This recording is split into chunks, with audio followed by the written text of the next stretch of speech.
once again.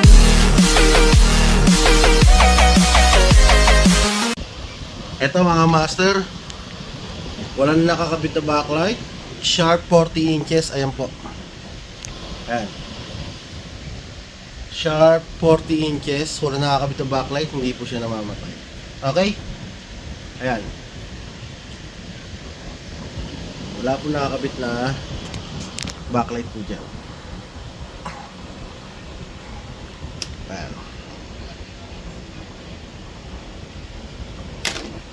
Okay, so ang una sir, mga master din nila to dito, mag-i-start lang siya, then magre-red blink na, then ganun uli, mag-i-start lang uli, then magre-red blink na. Kahit kabitan siya ng backlight, ganun pa rin mangyayari. Ang original issue nito, nasira yung backlight, then may problema din pala yung LED driver nito. Pero ngayon, ayan, normal na po ang ating board. Ayan. Okay, normal na po yan. Then panoorin yung full video para malaman nyo kung paano natin ginawa yan. Thank you mga master. Sharp 40 inches. Pinadala sa atin ng technician. Ang problema niya dito, nakorrupt na yung software nito dahil sira din yung LED driver nitong board na to.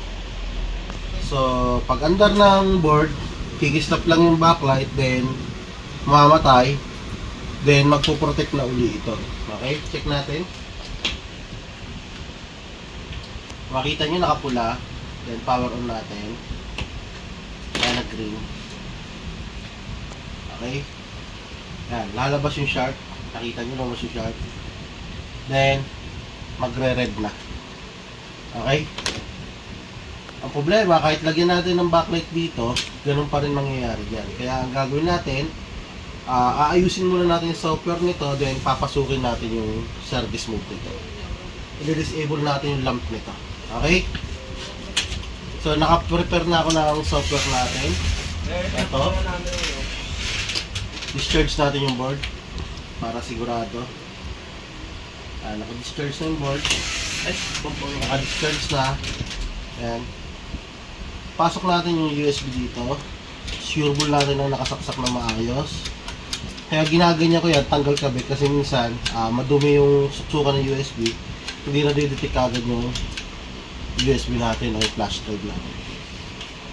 Then didiin natin yung power button. Ayan, may power button dito, didiin lang natin. Then abang tayo dito sa mangyayari. Ayan, sasaksak po ito, nakadiin yung power button. Saksak natin. Ayan, hintayin natin yung mangyayari. Ayan siya.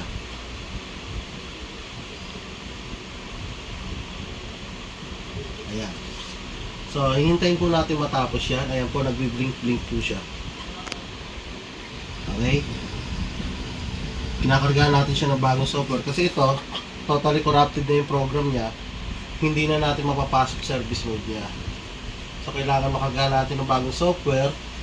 Then, papasok tayo sa service mode para ma-disable natin yung lamp error niya.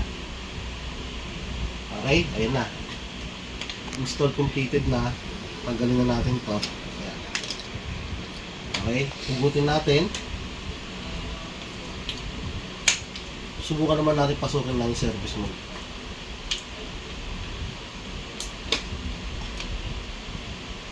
Makita nyo nag-blink na siya. Okay, so up, down, up. Ayan, makita nyo. Then press and hold toggle switch. Center lang natin. Ayan, hintayin lang natin makapasok sa raster niya o kaya doon sa service mode niya. Hintayin lang po natin makapasok. Ayan. Then makikita natin may service mode na yan. Ayan po. Ang gagawin natin, pasok na kagad tayo sa sa 9. Ayan. Lamp error reset natin. 0 natin.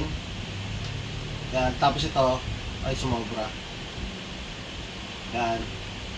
Tapos itong lamp error stop, gawin natin 1. Then, hindi na natin po kailangan i-factory init. Kasi pag nag-factory init po tayo, mawawala po yung mga sineting natin. Kaya pa-power off lang natin. Ayan po. Pa-power off. Then, discharge natin yung board. Ayan. Saksak natin. Then, power on. Ayan. Wala po tayo nakakabit na backlight. Ano po? Ayan. Wala po tayo nakakabit na backlight. Ayan. Makikita natin dito sa big screen natin. Ayan. Tayin lang natin. Ayan. Wala po tayo nakakabit na backlight, mga master, ha. Kasi sira din po yung LED driver niyan. Ayan. PTB. Okay. Exit muna tayo dyan. Exit muna tayo dyan, okay. Then, menu natin. Ayan na. So, kung mapapansin nyo, hindi na nagsha-shutdown yung ating board. Okay. AV mode. Ayan. Hindi na siya nagsha-shutdown. Gawa na naka-disable na yung lamp error niya. So, yun lang po tinuturo ko. Pag nag-setting tayo sa service mode, wag po tayo magpa-factory init. Kasi pag nag-factory init po tayo, pa-disable po, mawawala po yung mga sineting natin. Okay? Lagyan ko lang ito ng input natin. Then, ito po yung board natin. Pakita ko, ito yung board natin.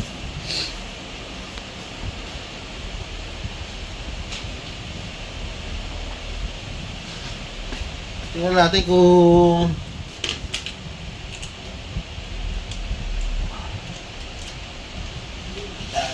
video. Video natin. Okay.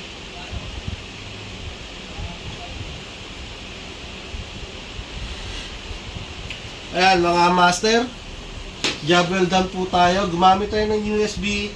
Then wala na pong backlight na nakakabit dito sa ating power supply. Kung makikita nyo, pakipuan ko. So, wala na pong power supply. Ay, wala na pong backlight na nakakabit dyan. Ayan. Then makikita nyo, working po ang ating board kahit walang backlight po. Okay?